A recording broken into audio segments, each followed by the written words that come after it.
নমস্কাৰ, প্ৰয়াসলৈ স্বাগতম জনাইছোঁ। অসমলৈ এতিয়া বাপুজীৰ আগমন ঘটিছে। হয়, আচৰিত নহ'ব।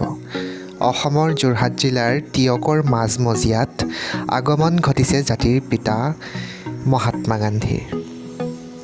আপুনি হয়তো ভাবিছে 1948 চনতে মৃত্যু হোৱা মহাত্মা গান্ধী পুনৰ কেনেকৈ টিয়কলৈ আহিল।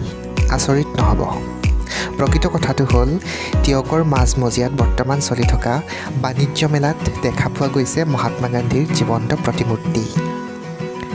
সাইলাখ মহাত্মা গান্ধীৰ ভংগীমাত এই লোকজনে 12-13 ঘণ্টা পৰ্যন্ত মেডিটেশ্যনৰ জৰিয়তে থিয় হৈ থাকিব পাৰে। চাওঁ আহকচোন তাৰে কিছুমান দৃশ্যাংশ।